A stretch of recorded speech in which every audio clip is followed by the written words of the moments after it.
जी, नज़ीर साहब बताएं, जिस तरीके का सानिया पेश आया है, कैसे देखते हैं इसको? देखिए, बदकिस्मती की बात है। यहाँ से कंगन से और गुरेज से कुछ लोग जो मजदूरी के लिए गए थे कुल्लू, और वहाँ अचानक सुबह की नमाज के बाद जो बताया गया, एक पहाड़ी जो उनके मकान पे के ऊपर गिरी और ये लोग इस दुनिया से रुखसत हुए। और बहुत ही गरीब लोग हैं। गरीब ही मजदूरी करने जाएगा, हिमाचल कौन जाएगा वरना यहाँ से, जब उनके घर ठीक चलते होंगे। और अभी जो मौलाना साहब भी कह रहे थे, घर में मैं कल गया तो उसी की खिड़कियाँ नहीं बनी थी। मैं अभी बात कर रहा था, 2 कमरे में यहाँ के एसडीएम को बता रहा था, तो कसम पुरसी की हालत में ये लोग। और मैं सबसे पहले हिमाचल हुकूमत का, हिमाचल के कुल्लू की डीसी जो कुल्लू हैं, डिप्टी कमिश्नर, उनका, अपने सीएम साहब का, आप यकीन नहीं करेंगे, जब मैंने सुबह फ़ोन किया सीएम साहब को कि ऐसा वाक़ा हुआ है, तो मुझे उसने वहाँ से बताया कि नज़ीर, मैंने वहाँ के एडमिनिस्ट्रेशन से बात की है और यहाँ के एमपी साहब का, अल्ताफ़ साहब का, जो कॉन्स्टेंटली मेरे साथ राब्ते में थे, और उन्होंने वहाँ के प्रिंसिपल सेक्रेटरी से बात की, वहाँ के एडमिनिस्ट्रेशन से बात की। तो मैं उन सब लोगों का शुक्रगुजार हूँ। ये पहली बार मैं देख रहा हूँ कि इतना बड़ा सानिया होने के बावजूद लाशें जो है बायर वहाँ से यहाँ लाई गई। और कल रात को भी डीसी कुल्लू जो है रात के 12 बजे भी मेरे साथ राब्ते में थी कि वो कहाँ पहुँचे, कहाँ पहुँचा रहे हैं। और अभी 2 लाशें हमारी वहीं हैं, और 2 लाशें जो हैं बरामद हुई हैं, 1 लाश अभी नहीं निकली है। तो मुझे अभी डीसी बता रही थी, उस लाश को भी हम बरामद करके डिस्पैच करेंगे, और वहाँ से हमारी एडमिनिस्ट्रेशन जो है, जे.एंड.के की एडमिनिस्ट्रेशन, वो यहाँ उनको पहुँचाएगी। मैं उन सब लोगों का शुक्रगुजार हूँ जिन्होंने सुखने दर में किसी भी तरीके से इस साने को के साथ यकजहती इज़हार किया।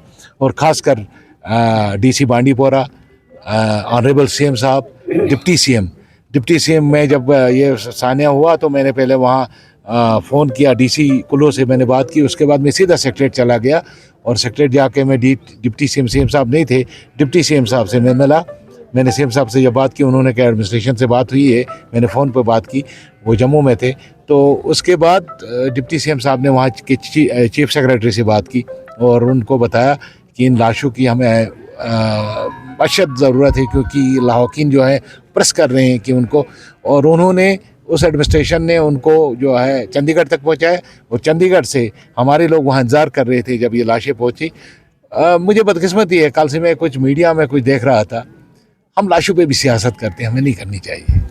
इस इंसानियों में सियासत नहीं करनी चाहिए, और इसमें हम सब का दायित्व बनता है कि हम सब मिलके इन लोगों को, जिनके बच्चे इस साने में चले गए हैं, उनकी मदद करें। जैसे मदद करनी चाहिए, सोसाइटी को भी हक बनता है। और एक्स ग्रेशिया जो है वो गवर्नमेंट से मैं गुजारिश करूंगा, और मुझे उम्मीद है कि हमारी एडमिनिस्ट्रेशन प्रॉम्प्ट होगी, जल्दी जल्दी उनको, इनके एक्स ग्रेशिया को वागुजार किया जाएगा। मैं ऑनरेबल सीएम साहब से इसके बाद मिलूंगा और उनसे गुजारिश करूंगा। तो इसके सिवा क्या कह सकते हैं, हम डारसी बंधा सकते हैं इनके लोगों की, जो जिनके ये बच्चे वहाँ गए हैं। एक बच्चा जो है यहाँ बेचारे का, एक छोटा सा बच्चा, नाबालिग बच्चा जो है वो चला गया। अभी वो 17-18 साल का था, मजदूरी के लिए गया था। एक बच्चा यहाँ का कंगन का, ये रशीद, क्या नाम है इसका बच्चे का, जो अभी हमने, महराज, और दूसरा सजाद। मैं कल सजाद के बाप से मिला तो मुझे बड़ा अफसोस हुआ उसकी कसम पुरसी देखकर, उनकी हालत देखकर। तो ये सब गरीब बच्चे थे जो अपनी पेट पूजा करने के लिए वहाँ गए थे। और मैं यकीन दिलाता हूँ इनके लाहौकीन को कि पूरी इनकी इमदाद जो है वो मदद की जाएगी गवर्नमेंट की तरफ से और ऑनरेबल सीएम साहब की तरफ से। मैं आपको टोटल कितने लोग वहाँ पे थे? और वहाँ पे जब हमने कल बात की, लगभग 30 से ज़्यादा लोग अभी भी स्टक वहाँ हैं। अब जम्मू श्रीनगर हाईवे का भी हाल बदतर है। अगर हिमाचल की बात करें तो वहाँ का हाल भी बदतर है, तो उनको कैसे इवैक्यूएट किया? सही है, वहाँ हालात ठीक नहीं है क्योंकि रास्ते सब कटे हुए हैं। बट जो आप कह रहे हो 30, मुझे उसका कोई नहीं है। मुझे जो वहाँ के लोकल एडमिनिस्ट्रेशन ने कहा कि टोटल 7 बंदे जो हैं वो यहाँ के, और 2 जो हैं लोकल वहाँ के, 9 के 10 बंदे उसमें गए थे, जिनमें से अभी तक एक लोकल की लाश निकाली, एक औरत की, मुझे जो डीसी बता रही थी कुल्लू, एक लोकल की लाश निकाली और 2 हमारे लोगों को जो वहाँ हैं उनकी लाशें आ गई। तो कुल मिला के ये 6 लोग अभी तक बरामद हुए हैं। उसमें यहाँ का कंगन के सिर्फ गुरेज का जो है एक डेड बॉडी अभी वहाँ निकालनी है, बाकी जो कोपारा के हैं उनकी लाशें भी अभी नहीं निकली है। तो मुझे उम्मीद है कि शाम तक उनका जो है डेड बॉडीज़ आ जाएंगी और उसके बाद हम उनको भी मुंतकिल करने में कामयाब हो जाएंगे। जहाँ तक आप कह रहे हो वहाँ काम पे गए, अभी तक किसी आदमी ने मुझे वहाँ से फ़ोन नहीं किया कि हमें मदद की ज़रूरत है या हम आना चाहते हैं। जब वो आने के लिए कहेंगे तो उनको भरपूर मदद की जाएगी और उनको यहाँ पहुँचाया जाएगा। मैं आपको एडमिनिस्ट्रेशन की तरफ से और गवर्नमेंट की तरफ से एश्योर करता हूँ कि अगर वहाँ से कोई आना चाहता है और वो आपको कोई अगर इतला हो तो हम हमारे साथ शेयर कीजिए, हम उनको यहाँ पहुँचा देंगे। सर ऐसे केस में बड़ी जल्दी जो है वो रिलीफ मिलती है फैमिली, लेकिन अभी तक इन्हें रिलीफ, आप खुद भी एमएलए हैं। देखिए आप यकीन करें, आप सो के होते कल रात को, मैं पिछले 2 रातों से, सुनिए पहले बात सुनिए ना, मैं 2 रातों से नहीं सोया हूँ।